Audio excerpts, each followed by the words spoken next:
In a previous video, I showed you how to use jQuery's getJSon function to pull data from Facebook and then add that data to the page while adding some HTML tags to it so it actually formats it nicely for the browser. And essentially, we took this information that we got from the JSON feed and we turned it into this little functioning entity. Now, what I'd like to do in this video is kind of take that up a notch, and instead of just polling for a single entity, I want to look for multiple entities so we could have a bunch of results put on our page. So I took a look at the Graph API page, and I saw that there was in fact a search query that we could do on Facebook. Now the search query could be as complex or as simple as you want, and for this video I kept it very simple, and all I'm looking for is results that have zombies in there. So that simply took this query string over here, graph.facebook.com/search?q equals zombies. Now the code that we created before is actually a good start to where we want to go, but we need to change a couple things at it. Obviously, the first thing we need to change is what query string getJSon is going to get us. And the second thing is this code can only accommodate a single entry, or a single result, where we need multiple results. So that means we're going to have to iterate through the data.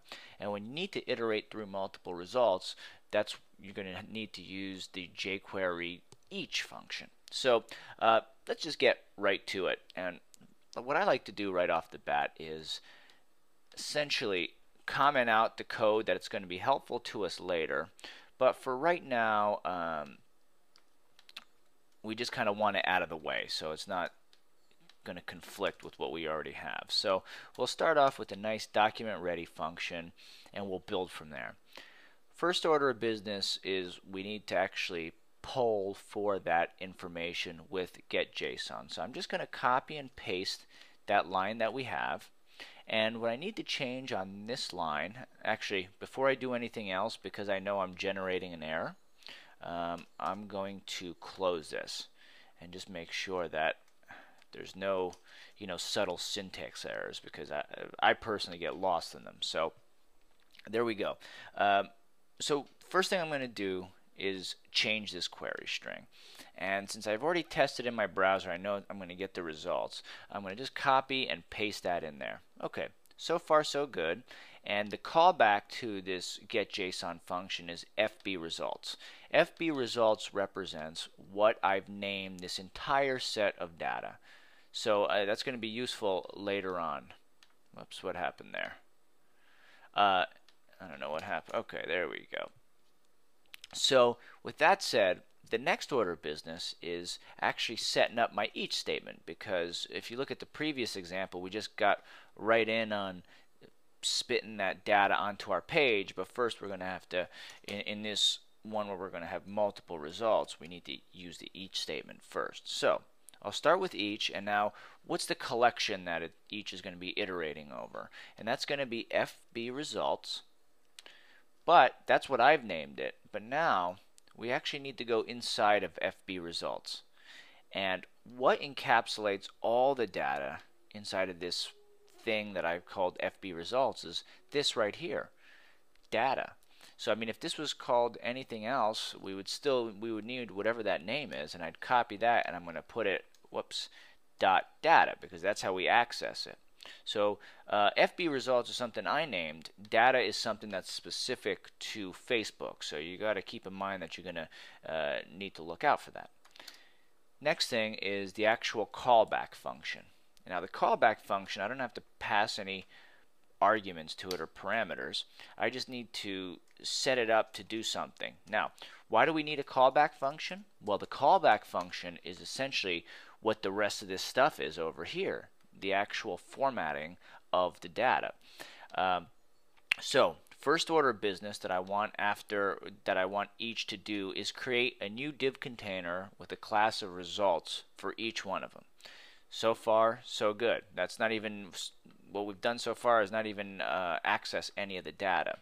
Now, the next order of business is appending some kind of value to it. Now, in the previous result, we got the FB results.picture, and kind of using that, we could still append it, and we should hopefully have a picture key, and we'll look over here to make sure that inside of data we have actually a key called picture. There we go. But the thing that we're going to change is that instead of using FB results, I'm just going to name it this, because this is going to refer to actually FB results.data because it's inside of there. All right. Now, I need to properly close this first. Okay. So now, before I do anything else, I want to give this a preview and see if it's doing something for me. So, doesn't look like it yet, but it could just be taking a second. Now let's see if there's, of course this isn't doing anything yet because I haven't appended this data to an element there. So let me do the final thing right here. Append to, and then I want to append it to the body. So let's give that another go, and hopefully that'll just take care of it. Beautiful. Okay, this kind of makes me question, did I do the right thing? Because all I see is Plants vs. Zombies. But now here's a different result. Actually, what I've done this before shooting this video, and everybody's writing about Plants vs. Zombies. Now, if you have a similar situation as I do, and you want to think, oh, did I mess something up? Well, you could just simply try to change your search query. I'm going to change mine to Dragos and see if it's my code or if it's just the results are all about the same thing. So in fact, it's just the results in that situation are all about the same thing. So I'll leave it to zombies. And now I had this .picture because we had a picture key inside over there. Well, let's see. Let me get the name over here. Now, check this out. The name is nested inside of from, that's nested inside of data. And if we kind of think about this, that means that we already have FB results is what we named this whole data set, and data. And then when we did this .picture, it was basically saying, here's our results inside of data, and we're looking for picture. Well, what we're going to need to do to get that other thing, actually I'm not going to necessarily copy that, is go append, and just to make sure we got the right thing, let's do this dot from dot name, and let's see how that works for us. Okay, you get it? So this being FB results dot data, and by this point we're nested inside of here, and then from it we're going to be nested inside of the from key, and then we did name. So let's see if that works for us. So we should get some more info over here. And look at that. In fact, we did. Now, this is a very basic example, and from this point on, I could simply start copying and pasting some of the data templating I already have. And of course, we could even make it nicer with certain jQuery cosmetic elements like hide and fading it in and that kind of stuff. But this should be the seed that you should understand fundamentally, because once you know this, you could branch out to very complex implementations.